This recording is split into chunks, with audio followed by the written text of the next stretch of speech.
Hi, I'm Andrew Trendle. You're watching NME, and we're here with Aurora. Hey. How are you today? Nice. No, good. I'm good. Just a whirlwind trip around London, talking about not the album, the step. The step. Step one. Step. Or two. Or more than two. How many steps are there? Oh, many. So this is coming to you as Infections of a Different Kind. Yes. Drops by surprise. What made you decide to do it that way? Because I'm really bad at building things up.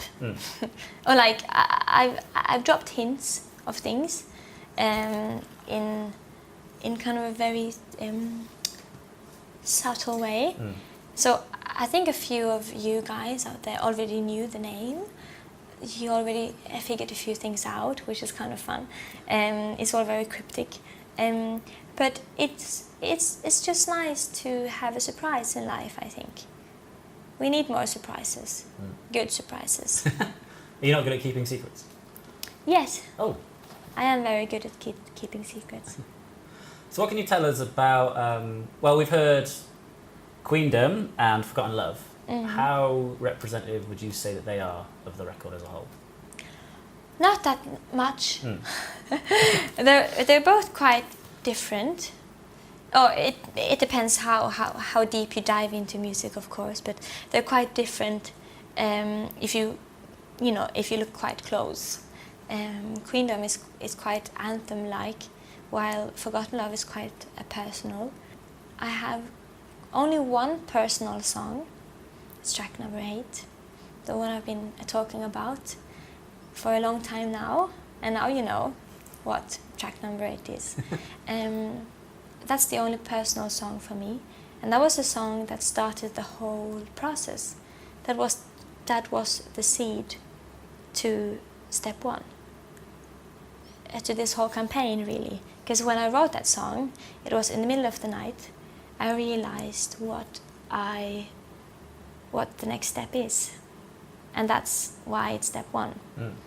Because it's kind of a part of a whole process which you have to go through first before you can do anything else, I mean. Yeah. So you can say that step 2 is going to kind of bring some kind of closure to step 1.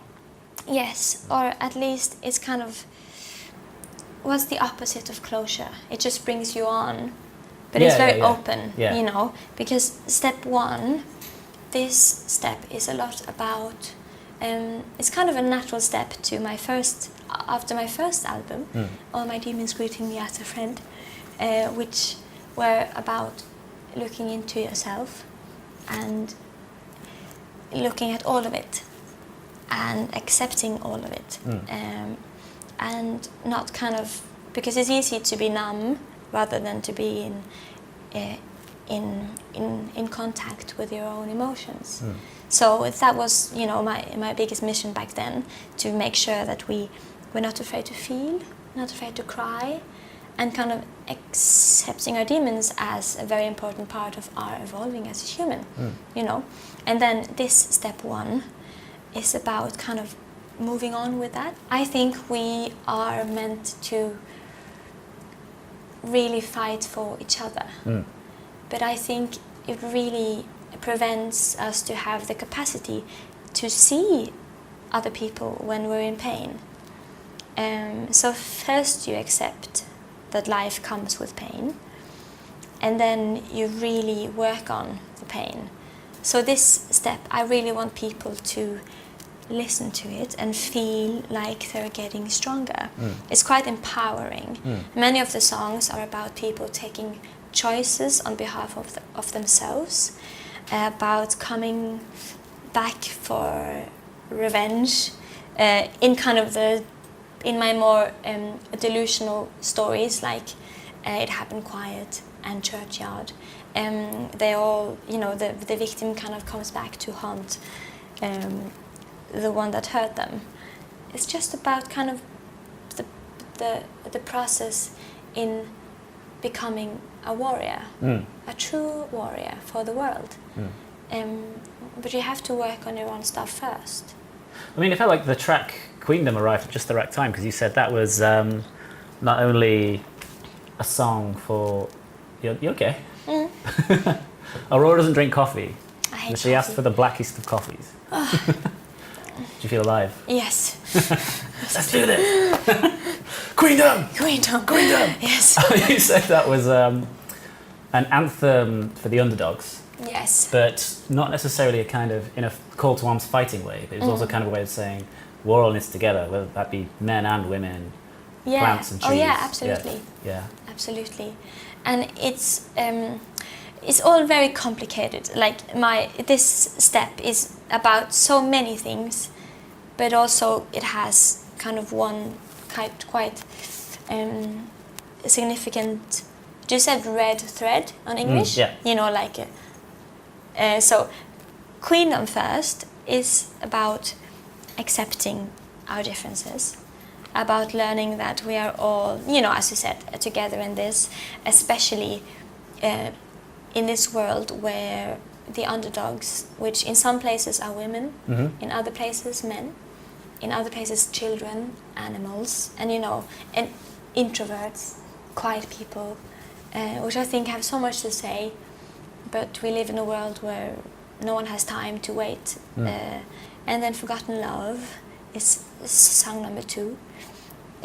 It's about kind of moving on from pain, even though it, and also the good part of the pain, moving on from a period in your life which was beautiful, but the memory of it is painful, and then letting go of that memory. You know, if you lose someone, if they die, for example, you carry them with you, and it's very heavy, but it's scary to let go because it's the only thing you have left. But it's so nice when it happens, when you remember to live. As Dumbledore said, does not do to dwell in dreams and forget to live. Favorite dude, Mr. Dumbledore. And then you have, you know, A Gentle Earthquake. All the songs have their own story, and it's so nice I'm so excited to see what people find in them, because they can mean quite many things. For me, it changes all the time what I get out of the songs, but it's very much about accepting that you can be a warrior, even though the world might put a box around you which is labeled kind of not the alpha. Yeah. And it must feel, do you feel like your music's doing that because your fans are a very dedicated type of people, very intensely dedicated kind of people? I attract my own kind. Yeah, I've used the word tribe. Yes, we are a tribe, definitely. I feel like we are a tribe of warriors, what we call ourselves. And it's been in my vision all the time that we could become the warriors of light. Just, you know, I don't know, I'm so passionate about it. Even when I was a kid, I always cared about, like, you know, when you first got to know that kids in other places had such a different life than you, and it just destroyed me. I couldn't sleep for days, and I cried so much, and I told my teachers and my parents, like, we need to save the world, we need to save them, we need to save everyone. And they all say, no, but that's not possible. You have to do what you can, small goals, and you won't be disappointed. But I'm tired of people, of thinking about it as an impossible thing to do. I really want my children, if it's by blood or just by heart, to experience an even better world. Because I think it's the meaning of our lives to find a meaning, whatever that is. If it's gardening or masturbating, I don't know whatever feels good for you or the people around you. Never at the same time, though. No, not at the same time. No gardening and masturbating at the same time. Unless you have a very big private garden. Yes. Yeah. Where were we? In between the gardening and the masturbation, I think. Yeah. Yes, my album. Yeah. That's where it is. So how much mind do you pay to kind of your tribe growing? Are you happy to just have your message out there and people will be receiving it? Do you think about hitting the mainstream in a big way? No. Well, yes, I guess I do. I hate being famous. I'm not famous, but I hate being a bit known. In certain days. I'm really bad with it. and I just stay inside my apartment. Yeah. And I play computer games or read a book or something, I don't know. So it's weird that I keep on working for something that I'm quite uncomfortable with. As I guess all the people like me, you know, all the people in the world, I think, wouldn't be comfortable with it all the time, because it's a very strange thing to be known, stared at. I know I look weird also, so it might be that, but you never know, you know. But it is nice to see us become more and more. And I learned, you know, it was from my tribe. I learned that we could have a bigger meaning. It was through them I learned that we can actually do things. I can do things with their help. Yeah. And they can do things with my help, because we are so in touch. Yeah. So it was actually through, you know, getting fans or friends, I don't know. I learned that we can do many things if we want. I was talking to Slotface recently. I love them. They're great. We had a trip together a few days ago, actually. Oh, where'd you go? Stokkøya, an island in Norway. Oh, sweet. Well, they said that when they saw that Sigrid had a billboard in Times Square, it inspired them. It wasn't like a sense of competition. It was like a sense of, holy shit, that's what's possible. Do you ever do you get inspired by that kind of sense of scale? It's very complicated, because I really don't care about, you know, the views or the money or as long as I can do what I can, I'm happy. And it's kind of like, it's very complicated. I don't like being the center of attention, but I do things all the time, which makes, I just can't help it. If I'm with people and I get uncomfortable, I feel uncomfortable if I stand still, so I may start dancing a bit in the street because it makes me feel more relaxed. But then, I don't know, it's kind of like I'm always working against myself in that way, because it makes me uncomfortable to be the center of attention. It would make me uncomfortable to be on a big photo on Times Square. I don't think I would like it. Of course it would be cool, but I wouldn't, I don't know, it's very complicated. I don't really want that. Yeah. I want to play shows and make music and talk to interesting people and hear their stories and figure out what I think, you know, they need and what I need, and you know, that's the only thing I care about. But I know to do that, to be able to go on tour to all those countries I haven't been in yet, to go to them where they've been asking for 4 years now, please come to Turkey, for example. I haven't been there yet, so I need to make sure that one day I can go to all those places, meet all my people around the world.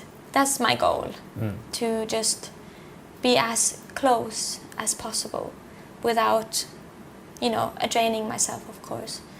But I don't know if that makes sense. Yeah, makes sense, Yeah. And what are you planning for this tour? Because your live shows are pretty dramatic. What are you planning to kind of do to shake up this tour from the last tour? Well, it is an interesting question, because I've never thought about that before. You know, I just love going crazy and letting go and crying together with, you know, the people in the room and all of those stuff. It's very lovely. I feel so human and also so disconnected from myself when I'm on the stage. But I'm bringing some dancers. I have some girls. They are so beautiful. They're so talented and grateful and kind and funny. They're everything a woman should be, all of them. And I'm so honored to have them with me. And because I want the change to be organic. And when do you sense we might be able to expect step 2? Maybe next year. Maybe the year after. Like an organic, ever-evolving thing. It's not set in stone. No. Yeah. Amazing. Aurora, thank you so much for your time. Thank you for your time, mister. Cheers, guys. you.